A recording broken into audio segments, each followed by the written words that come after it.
ഒരു ദിവസം ഒരു ജുസ് എന്ന് പറയുമ്പോൾ നമ്മളൊക്കെ ഒരു ദിവസം ഒരു ജുസ് ഓതിയിട്ട് എത്ര നാളായി? കഴിഞ്ഞ റമദാൻ ഓതിയിട്ടുണ്ടോ?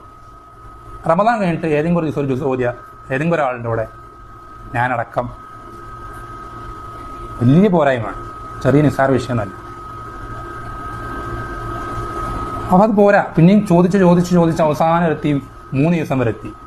ഇനിയും വേണമെന്നാണ് പറയുന്നത്. ഇതിൽ കൂടുതൽ ഓതരുന്നാണ്. അങ്ങനെ ഓതരുത് പറഞ്ഞതുകൊണ്ട് അദ്ദേഹം 3 ദിവസം ഒതുക്കി, അല്ലെങ്കിൽ അദ്ദേഹം കൂടുതൽ ഓതുവരും. നമുക്ക് എന്തുകൊണ്ടാണ് ഇങ്ങനെ ആവാൻ സാധിക്കാത്തതെന്ന് പറഞ്ഞാൽ, പ്രശ്നം എന്താണെന്ന് വെച്ചാൽ, നമുക്ക് മുന്നിൽ ഖുർആനിൻ്റെ ആ ഒരു മാധുര്യം എന്ന് വെച്ചാൽ, ഖുർആനിനേക്കാൾ മാധുര്യമുള്ളൊരു കാര്യം ദുനിയാവില്ല. ശ്രദ്ധിക്കണേ, ഖുർആനിനേക്കാൾ മാധുര്യമുള്ളൊരു കാര്യം ദുനിയാവില്ല. നമ്മൾക്കും ഈ ഖുർആന്റെ മാധുര്യത്തിലേക്കും ചില കടമ്പകളുണ്ട് നമുക്ക് മുന്നിൽ. അത് നമ്മൾ ഉദ്ദേശിച്ചിട്ട് വന്നതുണ്ട്, അല്ലാത്തതൊക്കെ ആയിട്ടൊക്കെ ഉണ്ട്.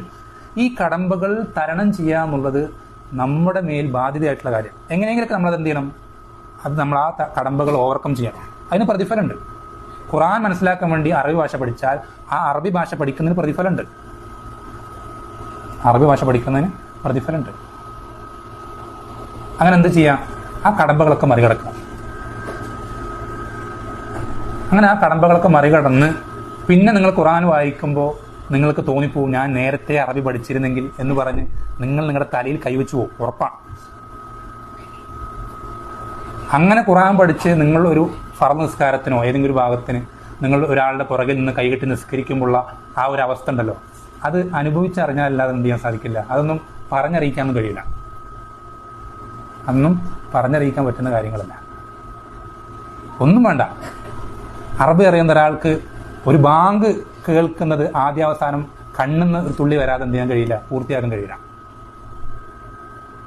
അങ്ങനെ എത്ര കാര്യങ്ങളുണ്ട്. ഖൈറുകളാണ് നമുക്ക് നഷ്ടപ്പെട്ടു പോകുന്നത്, നമ്മുടെ ചെറിയ മടിയും അലംഭാവമൊക്കെ കാരണം. നമുക്ക് ഒരുപാട് മാറ്റങ്ങൾ വരുത്താനുണ്ട്. ഒരുപാട് വിഷയങ്ങളിൽ നമുക്ക് ഒരുപാട് മുന്നേറാനുണ്ട്. ഒരുപാട് നമുക്ക് എന്ത് ചെയ്യാനുണ്ട്.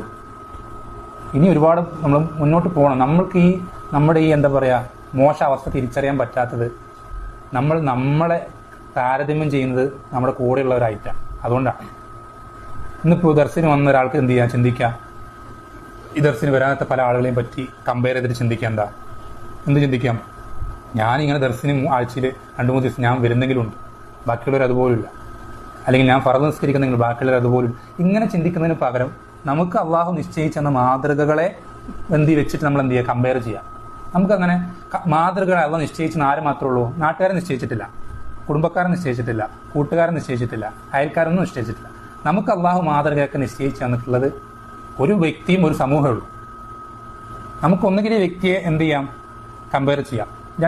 രണ്ടാണെന്നല്ല, രണ്ടും ഒരേ കാര്യം തന്നെയാണ്. പക്ഷെ ഇത് ഈ ഒരു വ്യക്തിയുടെ ജീവിതത്തിൽ കാണാത്ത പല കാര്യങ്ങളും പ്രകടമായി ഇവരുടെ സമൂഹത്തിൽ പ്രകടമാകും. എന്ന് വെച്ചാൽ അവിടെ ഇല്ലാത്ത ഇവിടെ ഉണ്ട്, അത്രയേ ഉള്ളൂ.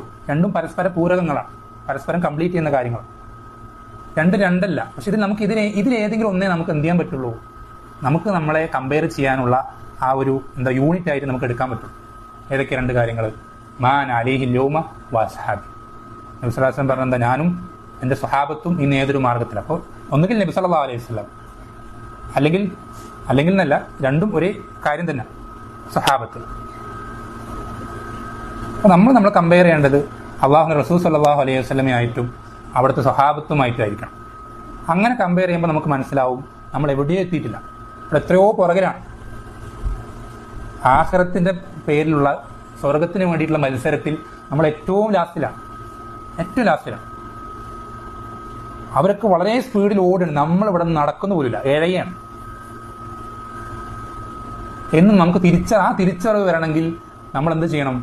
നമ്മുടെ ഇപ്പുറത്തും ഓടുന്ന ആ മുടന്തന്മാരെയും അല്ലെങ്കിൽ ഓടാതെ ഉറങ്ങി കിടക്കുന്നവന്മാരെ നോക്കിയിട്ട് കാര്യമില്ല. നമ്മുടെ മുന്നിൽ ഓടിപ്പോയവരെ നോക്കണം വളരെ വേഗത്തിൽ. അപ്പോൾ ഇത് വളരെ പ്രധാനപ്പെട്ട ചില ബാധ്യതകൾ ഖുർആനോടുള്ളത് നമ്മൾ എന്ത് ചെയ്താണ്, സൂചിപ്പിച്ചതാണ്. നമുക്കൊരുപാട് പോരായ്മകൾ വന്നിട്ടുള്ളൊരു വിഷയമാണ്. അത് ആദ്യമായി ഇത് എനിക്കും പിന്നീട് നിങ്ങൾ ഓരോരുത്തർക്കും ഉള്ളൊരു നസീഹത്താണ്. അള്ളാഹു സുബ്ഹാനഹു വ തആല നമുക്ക് എല്ലാവർക്കും അള്ളാഹു ഇറക്കി തന്ന ഈ ഖുർആനിൻ്റെ വില, അതിൻ്റെ ശരിക്കുള്ള മൂല്യം അത് നമ്മൾക്ക് ബോധ്യപ്പെടുത്തി തരികയും അതുകൊണ്ട് ശരിയായ രൂപത്തിൽ ഉപകാരമെടുക്കുന്ന, അതുകൊണ്ട് ആനന്ദം ലഭിക്കുന്ന, അത് തന്നെ ജീവിതത്തിൻ്റെ ഒരു വലിയൊരു ഭാഗമാക്കി മാറ്റുന്ന യഥാർത്ഥ ഖുർആനിൻ്റെ ആളുകൾ, അതിൻ്റെ അടിസ്ഥാനത്തിൽ ജീവിതത്തിൽ മാറ്റം വരുത്തുന്ന രൂപത്തിൽ റബ്ബ് സുബ്ഹാനഹു നമ്മളെല്ലാവരെയും ആക്കി തീർക്കുമാറാവട്ടെ. നമ്മളെപ്പോഴും ഒരു കാര്യം കൂടി പറഞ്ഞിട്ട് അവസാനിപ്പിക്കാം. നബി സല്ലല്ലാഹു അലൈഹി വസല്ലമ സങ്കടം വരുമ്പോൾ, എന്നുവെച്ചാൽ ദുനിയാവിൽ നമുക്കറിയാം ഈമാനുള്ളവർക്ക് അവർ പല കാര്യങ്ങളിലും സങ്കടപ്പെടാൻ ഇരുന്നാൽ അതിന് നേരം ഉണ്ടാവുള്ളൂ. കാരണം ഈമാനില്ലാത്തവർക്ക് കമ്പയർ ചെയ്യുമ്പോൾ എല്ലാത്തിലും നമ്മൾ രണ്ടാമതാണ്, അല്ലെങ്കിൽ മൂന്നാമതാണ്, അല്ലെങ്കിൽ നാലാമതാണ്. എല്ലാം നമുക്ക് കുറവാണ് അവരെ സംബന്ധിച്ച് നോക്കും. സങ്കടപ്പെടാൻ ഉദ്ദേശിച്ചാൽ ഇഷ്ടംപോലെ സങ്കടപ്പെടാൻ പറ്റും. അതിന് പറ്റിയൊരു സാഹചര്യമാണ് ദുനിയാവിലുള്ളത്, അള്ളാഹു നിശ്ചയിച്ചിട്ടുള്ളത്.